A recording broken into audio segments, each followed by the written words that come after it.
Exam topper YouTube channel ಸ್ವಾಗತ. ಬನ್ನಿ ಸ್ನೇಹಿತರೆ, ಈ ಒಂದು ವಿಡಿಯೋದಲ್ಲಿ ಜನವರಿ 2, 2021 ಪ್ರಚಲಿತ ಘಟನೆಗಳಿಗೆ ಸಂಬಂಧಿಸಿದಂತೆ ಮೋಸ್ಟ್ ಇಂಪಾರ್ಟೆಂಟ್ ಕ್ವಶನ್ಸ್ ಅನ್ನ ಡಿಸ್ಕಷನ್ ಮಾಡೋಣ. ಈ ವಿಡಿಯೋವನ್ನು ನೋಡೋಕ್ಕಿಂತ ಮುಂಚೆ ಇನ್ನು ನಮ್ಮ ಚಾನಲ್ಗೆ ಸಬ್ಸ್ಕ್ರೈಬ್ ಆಗಿಲ್ಲ ಅಂದ್ರೆ ಸಬ್ಸ್ಕ್ರೈಬ್ ಆಗಿ, ನಾವು ಅಪ್ಡೇಟ್ ಮಾಡುವಂತಹ ಪ್ರತಿಯೊಂದು ವಿಡಿಯೋ ನೋಟಿಫಿಕೇಶನ್ ಪಡೆಯಲು ಬೆಲ್ ಐಕಾನ್ ಅನ್ನು ಕ್ಲಿಕ್ ಮಾಡಿ. ಈಗ ಜನವರಿ 2, 2021 ಸಂಬಂಧಿಸಿದಂತೆ ಮೋಸ್ಟ್ ಇಂಪಾರ್ಟೆಂಟ್ ಕ್ವಶನ್ಸ್ ಅನ್ನ ಡಿಸ್ಕಷನ್ ಮಾಡೋಣ. ಶಾಲಾ ಪಠ್ಯಕ್ರಮದಲ್ಲಿ ಸಿಖ್ ಗುರುಗಳ ಇತಿಹಾಸವನ್ನು ಒಳಗೊಂಡಿರುತ್ತದೆ ಎಂದು ಯಾವ ರಾಜ್ಯ ಘೋಷಿಸಿತು? ಉತ್ತರ, ಉತ್ತರ ಪ್ರದೇಶ. ಸಿಖ್ ಗುರುಗಳ ಇತಿಹಾಸವನ್ನು ಶಾಲಾ ಪಠ್ಯಕ್ರಮದಲ್ಲಿ ಸೇರಿಸಲಾಗುವುದೆಂದು ಉತ್ತರ ಪ್ರದೇಶದ ಮುಖ್ಯಮಂತ್ರಿ ಆದಂತಹ ಯೋಗಿ ಆದಿತ್ಯನಾಥ್ ಅವರು ಇತ್ತೀಚೆಗೆ ಘೋಷಿಸಿದ್ದಾರೆ. 10ನೇ ಸಿಖ್ ಗುರು ಆದಂತಹ ಗೋವಿಂದ್ ಸಿಂಗ್ ಮತ್ತು ಅವರ ತಾಯಿಯ 4 ಪುತ್ರರ ಹುತಾತ್ಮತೆಯನ್ನು ಸೂಚಿಸುವಂತಹ ಸಾಹಿಬ್ ಜಾಡಾ ದಿವಸವನ್ನು ಎಲ್ಲಾ ಶಾಲೆಗಳಲ್ಲಿ ಆಚರಿಸಲಾಗುವುದೆಂದು ಅವರು ಘೋಷಿಸಿದ್ದಾರೆ. ಯಾವ ಭಾರತೀಯ ರಾಜ್ಯದಲ್ಲಿ ತೋಬಲ್ ವಿವಿಧೋದ್ದೇಶ ಯೋಜನೆಯನ್ನು ಉದ್ಘಾಟಿಸಲಾಗಿದೆ? ಉತ್ತರ, ಮಣಿಪುರ. ಕೇಂದ್ರ ಗೃಹ ಸಚಿವರಾದಂತಹ ಅಮಿತ್ ಶಾ ಇತ್ತೀಚೆಗೆ ಮಣಿಪುರದ ಇಂಫಾಲ್ನಲ್ಲಿ ತೋಬಲ್ ವಿವಿಧೋದ್ದೇಶ ಯೋಜನೆಯನ್ನು ಅಥವಾ ತೋಬಲ್ ಅಣೆಕಟ್ಟು ವರ್ಚುವಲ್ ಮೋಡ್ ಮೂಲಕ ಉದ್ಘಾಟಿಸಿದ್ದಾರೆ. ಈ ಒಂದು ಯೋಜನೆಯನ್ನು ಮೂಲತಃ 2014ರಲ್ಲಿ ಪ್ರಾರಂಭಿಸಲಾಯಿತು. 462 ಕೋಟಿಯ ಯೋಜನೆಯು ರಾಜ್ಯದಲ್ಲಿ 35,104 ಹೆಕ್ಟೇರ್ ನೀರಾವರಿ ಮಾಡುವ ಗುರಿಯನ್ನು ಹೊಂದಿದೆ. ಸಮಗ್ರ ಆಜ್ಞೆ ಮತ್ತು ನಿಯಂತ್ರಣ ಕೇಂದ್ರ ಸೇರಿದಂತೆ ಯೋಜನೆಗಳಿಗೆ ಸಚಿವರು ಅಡಿಪಾಯ ಹಾಕಿದರು. ಇತ್ತೀಚೆಗೆ ನಿಧನರಾದ ಸುನಿಲ್ ಕೊತಾರಿ ಯಾವ ವೃತ್ತಿಯೊಂದಿಗೆ ಸಂಬಂಧ ಹೊಂದಿದ್ದರು? ಉತ್ತರ, ನೃತ್ಯ ಇತಿಹಾಸಕಾರ. ಹಿರಿಯ ನೃತ್ಯ ಇತಿಹಾಸಕಾರ ಮತ್ತು ವಿಮರ್ಶಕ ಸುನಿಲ್ ಕೊತಾರಿ ಅಥವಾ ಕೊಠಾರಿ ತಮ್ಮ 87ನೇ ವಯಸ್ಸಿನಲ್ಲಿ ನಿಧನರಾದರು. ಅವರು ಭಾರತೀಯ ನೃತ್ಯ ಪ್ರಕಾರಗಳ ಕುರಿತು ಹಲವಾರು ಪುಸ್ತಕಗಳನ್ನು ರಚಿಸಿದ್ದಾರೆ. ಸಂಗೀತ ನಾಟಕ ಅಕಾಡೆಮಿ ಪ್ರಶಸ್ತಿ, ಗುಜರಾತ್ ಸಂಗೀತ ನಾಟಕ ಅಕಾಡೆಮಿಯ ಗೌರವ ಪುರಸ್ಕಾರ ಮತ್ತು ಪದ್ಮಶ್ರೀ ಪ್ರಶಸ್ತಿ ಸೇರಿದಂತೆ ಸುನಿಲ್ ಕೊತಾರಿ ಅನೇಕ ಪ್ರಶಸ್ತಿಗಳನ್ನು ಪಡೆದರು. ಅವರು ಸಂಗೀತ ನಾಟಕ ಅಕಾಡೆಮಿಯ ಚುನಾಯಿತ ಫೆಲೋ ಆಗಿದ್ದರು. 2020 ಡಿಸೆಂಬರ್ನಲ್ಲಿ MORTH ಅಧಿಸೂಚನೆಯ ಪ್ರಕಾರ ಅವಧಿ ಮುಗಿದ ಮೋಟಾರ್ ವಾಹನಗಳ ದಾಖಲೆಗಳ ಸಿಂಧುತ್ವವನ್ನು ಯಾವ ದಿನಾಂಕದವರೆಗೆ ವಿಸ್ತರಿಸಲಾಗುತ್ತದೆ? ಉತ್ತರ, ಮಾರ್ಚ್ 31, 2021 ವಿಸ್ತರಿಸಲಾಗುತ್ತದೆ. ರಸ್ತೆ ಸಾರಿಗೆ ಮತ್ತು ಹೆದ್ದಾರಿ ಸಚಿವಾಲಯದ ಪ್ರಕಾರ ಚಾಲನಾ ಪರವಾನಗಿ ಅಥವಾ DL ಮತ್ತು ಮೋಟಾರ್ ವಾಹನಗಳ ದಾಖಲೆಗಳ ಅವಧಿ 2021 ಮಾರ್ಚ್ 31 ವಿಸ್ತರಿಸಲಾಗಿದೆ. ಕೋವಿಡ್-19 ಬಿಕ್ಕಟ್ಟಿನ ಹಿನ್ನೆಲೆಯಲ್ಲಿ ಈ ಕ್ರಮ ಕೈಗೊಳ್ಳಲಾಗಿದೆ. ಡ್ರೈವಿಂಗ್ ಲೈಸೆನ್ಸ್ ಸೇರಿದಂತೆ ದಾಖಲೆಗಳು ಫೆಬ್ರವರಿ 1 ಅಥವಾ ನಂತರ ಅವಧಿ ಮುಗಿದವು, ಆದರೆ ಸಾಂಕ್ರಾಮಿಕ ರೋಗದಿಂದಾಗಿ ಅದನ್ನು ನವೀಕರಿಸಲಾಗಲಿಲ್ಲ. ಇದು ಉಲ್ಲೇಖಿತ ದಿನಾಂಕದವರೆಗೆ ಮಾನ್ಯವಾಗಿ ಉಳಿಯುತ್ತದೆ. ಇದು ಕೇಂದ್ರದ 4ನೇ ವಿಸ್ತರಣೆಯಾಗಿದೆ. ಈ ಒಂದು ವಿಸ್ತರಣೆಯು ಕೇಂದ್ರದ 4ನೇ ವಿಸ್ತರಣೆಯಾಗಿದೆ.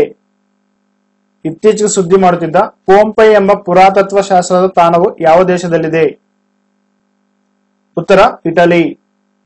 ಕ್ರಿಸ್ತಶಕ 79ರಲ್ಲಿ ಜ್ವಾಲಾಮುಖಿ ಸ್ಫೋಟದಲ್ಲಿ ಸಮಾಧಿ ಮಾಡಲ್ಪಟ್ಟ ಪೋಂಪೈ ಎಂಬ ಸ್ಥಳದಲ್ಲಿ ಪುರಾತತ್ವಜ್ಞರು 2000 ವರ್ಷಗಳಷ್ಟು ಹಳೆಯದಾದ ಆಹಾರ ಮತ್ತು ಪಾನೀಯಗಳ ಅಂಗಡಿಯನ್ನು ಕಂಡುಕೊಂಡಿದ್ದಾರೆ.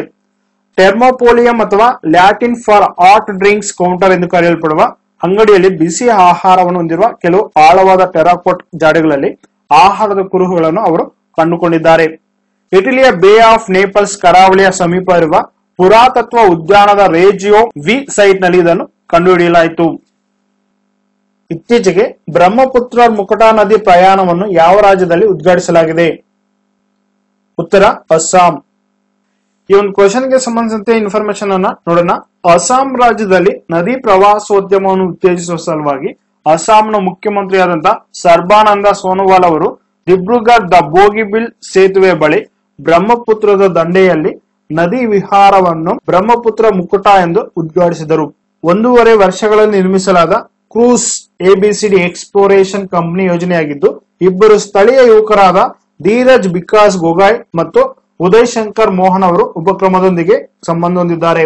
ಗೀಸರ್ ಮತ್ತು ಲಗತ್ತಿಸಲಾದ ಸ್ನಾನಗೃಹ ಅಥವಾ ಶೌಚಾಲಯಗಳು, ಕಾನ್ಫರೆನ್ಸ್ ಹಾಲ್, ಕಿಚನ್ ಮತ್ತು ಊಟದ ಹಾಲ್ನೊಂದಿಗೆ AC ಕೊಠಡಿಗಳಂತಹ ಸೌಲಭ್ಯಗಳೊಂದಿಗೆ 2 ಅಂತಸ್ತಿನ ಐಷಾರಾಮಿ ವಿಹಾರವನ್ನು ವಿನ್ಯಾಸಗೊಳಿಸಲಾಗಿದೆ. ಪ್ರವಾಸಿಗರು ಮೊಜುಲಿ, ಕಾಜಿರಾಂಗ್, ತೇಜ್ಪುರ್ ಮತ್ತು ಗುವಾಹಟಿ ಅಂತಹ ಸ್ಥಳಗಳವರೆಗಿನ ಪ್ರಯಾಣದ ಉದ್ದಕ್ಕೂ ಸುಂದರವಾದ ಸೌಂದರ್ಯವನ್ನು ಆನಂದಿಸಬಹುದು. ವಿಶ್ವ ಸಂಗೀತ ಉತ್ಸವದಲ್ಲಿ ಇತ್ತೀಚೆಗೆ ತಾನ್ಸೇನ್ ಪ್ರಶಸ್ತಿ ಪಡೆದವರು ಯಾರು? ಉತ್ತರ, ಪಂಡಿತ್ ಸತೀಶ್ ವ್ಯಾಸ್. ಈ ಒಂದು ಕ್ವಶನ್ ಗೆ ಸಂಬಂಧಿಸಿದಂತೆ ಇನ್ಫಾರ್ಮೇಶನ್ ಅನ್ನ ಇಲ್ಲಿ ನೋಡೋಣ. ಮಧ್ಯಪ್ರದೇಶದಲ್ಲಿ ಗ್ವಾಲಿಯರ್ನಲ್ಲಿ 96ನೇ ತಾನ್ಸೇನ್ ಸಂಗೀತ ಉತ್ಸವವು ಕಟ್ಟುನಿಟ್ಟಾದ ಕೋವಿಡ್-19 ಮಾರ್ಗಸೂಚಿಗಳೊಂದಿಗೆ ಪ್ರಾರಂಭವಾಯಿತು. ಈ ಒಂದು ಉದ್ಘಾಟನಾ ಸಮಾರಂಭದಲ್ಲಿ ಖ್ಯಾತ ಸಂತೂರ್ ಆಟಗಾರ ಪಂಡಿತ್ ಸತೀಶ್ ವ್ಯಾಸ್ ಅವರನ್ನು ಪ್ರತಿಷ್ಠಿತ ತಾನ್ಸೆನ್ ಸಮ್ಮಾನ್ ಅವರಿಗೆ ಪ್ರದಾನ ಮಾಡಲಾಯಿತು. ಭೂಪಾಲ್ ಮೂಲದ ಸಂಸ್ಥೆಯಾದಂತಹ ಅಭಿನವ್ ಕಲಾ ಪರಿಷತ್ ಅವರಿಗೆ ರಾಜ ಮಾನ್ಸಿಂಗ್ ತೋಮರ್ ಪ್ರಶಸ್ತಿ ನೀಡಿ ಗೌರವಿಸಲಾಯಿತು. ಇತ್ತೀಚೆಗೆ ರಕ್ಷಣಾ ಸಚಿವಾಲಯವು ಯಾವ ರಕ್ಷಣಾ ಕಂಪನಿಗೆ ಗ್ರೀನ್ ಚಾನೆಲ್ ಸ್ಥಿತಿ ನೀಡಿದೆ? ಉತ್ತರ L&T ಡಿಫೆನ್ಸ್. ಈ ಒಂದು ಕ್ವಶನ್ಗೆ ಸಂಬಂಧಿಸಿದಂತೆ ಇನ್ಫಾರ್ಮೇಶನ್ ಅನ್ನ ಇಲ್ಲಿ ನೋಡೋಣ. ಮೇಕ್ ಇನ್ ಇಂಡಿಯಾ ಉಪಕ್ರಮದ ಭಾಗವಾಗಿ ಗ್ರೀನ್ ಚಾನೆಲ್ ನೀತಿಯನ್ನು ರಕ್ಷಣಾ ಸಚಿವಾಲಯ 2017 ಮಾರ್ಚ್ ನಲ್ಲಿ ಪರಿಚಯಿಸಿತು. ಪ್ರಮುಖ ವ್ಯವಸ್ಥೆಗಳ ವಿತರಣೆಗಾಗಿ ಈ ಒಂದು ಗ್ರೀನ್ ಚಾನೆಲ್ ಸ್ಥಾನಮಾನವನ್ನು ಪಡೆದ ಮೊದಲ ಖಾಸಗಿ ವಲಯದ ರಕ್ಷಣಾ ಕಂಪನಿ ಎಂಬ ಹೆಗ್ಗಳಿಕೆಯನ್ನು L&T ಹೊಂದಿದೆ.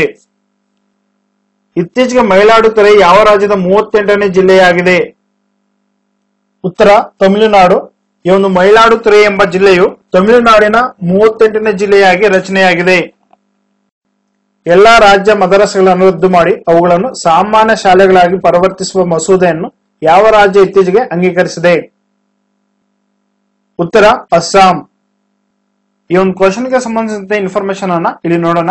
ಅಸ್ಸಾಂ ಸರ್ಕಾರ ಮುಂದಿನ ಆರ್ಥಿಕ ವರ್ಷದಿಂದ ರಾಜ್ಯ ನಡೆಸುವ ಮದರಸೆಗಳನ್ನು ಸಾಮಾನ್ಯ ಶಿಕ್ಷಣ ಸಂಸ್ಥೆಗಳನ್ನಾಗಿ ಪರಿವರ್ತಿಸುವ 126 ಸದಸ್ಯರ ವಿಧಾನಸಭೆಯಲ್ಲಿ ಮಸೂದೆಯನ್ನು ಮಂಡಿಸಿತು. ಅಸ್ಸಾಂ ಸರ್ಕಾರ ರದ್ದು ಮಾಡುವ ಮಸೂದೆ 2020 ಅಸ್ಸಾಂ ಮದರಸಾ ಶಿಕ್ಷಣ ಅಥವಾ ಪ್ರಾಂತೀಕರಣ ಕಾಯ್ದೆ 1995ಕ್ಕೆ ಮತ್ತು ಅಸ್ಸಾಂ ಮದರಸಾ ಶಿಕ್ಷಣ ಅಥವಾ ನೌಕರರ ಸೇವೆಗಳ ಪ್ರಾಂತೀಕರಣ ಮತ್ತು ಮದರಸಾ ಶಿಕ್ಷಣ ಸಂಸ್ಥೆಗಳ ಮರು ಸಂಘಟನೆ ಕಾಯ್ದೆ 2018 ಅನ್ನು ರದ್ದುಗೊಳಿಸಲು ಪ್ರಯತ್ನಿಸುತ್ತಿದೆ. ಮಹಾರಾಷ್ಟ್ರದ ಯಾವ ಬುಡಕಟ್ಟು ನಗರವು ಇತ್ತೀಚೆಗೆ ಮಿನಿ ಮಹಾಬಲೇಶ್ವರ ಟ್ಯಾಗ್ ಗಳಿಸಿದೆ? ಉತ್ತರ ಜವಾಹರ್. ಈ ಒಂದು ಕ್ವಶನ್ಗೆ ಸಂಬಂಧಿಸಿದಂತೆ ಇನ್ಫಾರ್ಮೇಶನ್ ಅನ್ನ ಇಲ್ಲಿ ನೋಡೋಣ. ಮಹಾರಾಷ್ಟ್ರದಲ್ಲಿ ಪ್ರಧಾನವಾಗಿ ಬುಡಕಟ್ಟು ಪ್ರದೇಶಗಳಾದ ಜವಾಹರ್ ಮತ್ತು ಮೊಕಾದ ಮಕ್ಕಳಲ್ಲಿ ಅಪೌಷ್ಟಿಕತೆ, ನಿರುದ್ಯೋಗ ಮತ್ತು ಅನಕ್ಷರತೆ ಮುಂತಾದ ವಿಷಯಗಳಿಗೆ ಹೆಸರುವಾಸಿಯಾಗಿದೆ. ಸಾಂಪ್ರದಾಯಿಕ ಕೃಷಿ ಭಾಗವಾಗಿ ರೈತರು ಭತ್ತ ಮತ್ತು ರಾಗಿ ಅಥವಾ ಫಾಕ್ಸ್ಟೈಲ್ ರಾಗಿ ಉತ್ಪಾದನೆಯಲ್ಲಿ ನಿರತರಾಗಿದ್ದಾರೆ. ಈ ಬೆಳೆಗಳನ್ನು ಉತ್ಪಾದಿಸುವುದರಿಂದ ದೂರ ಸರಿದ ರೈತರು ಈಗ ಸ್ಟ್ರಾಬೆರಿ ಬೆಳೆಯಲು ಪ್ರಾರಂಭಿಸಿದ್ದಾರೆ. ಇದನ್ನು ಮುಖ್ಯವಾಗಿ ರಾಜ್ಯದ ಪ್ರಸಿದ್ಧ ಗಿರಿಧಾಮವಾದ ಮಹಾಬಳೇಶ್ವರದಲ್ಲಿ ಬೆಳೆಯಲಾಗುತ್ತದೆ. ಸ್ಟ್ರಾಬೆರಿ ಕೃಷಿಯೊಂದಿಗೆ ಜವಾಹರ್ ಮಿನಿ ಮಹಾಬಳೇಶ್ವರ ಎಂದು ಕರೆಯಲ್ಪಡುವ ಟ್ಯಾಗ್ ಅನ್ನು ಗಳಿಸಿದೆ. ಗ್ಲೋಬ್ ಸಾಕರ್ ಪ್ರಶಸ್ತಿಗಳಲ್ಲಿ ಇತ್ತೀಚೆಗೆ ಪ್ಲೇಯರ್ ಆಫ್ ದಿ ಸೆಂಚುರಿ ಪ್ರಶಸ್ತಿ ಪಡೆದವರು ಯಾರು? ಉತ್ತರ ಕ್ರಿಸ್ಟಿಯಾನೋ ರೊನಾಲ್ಡೋ.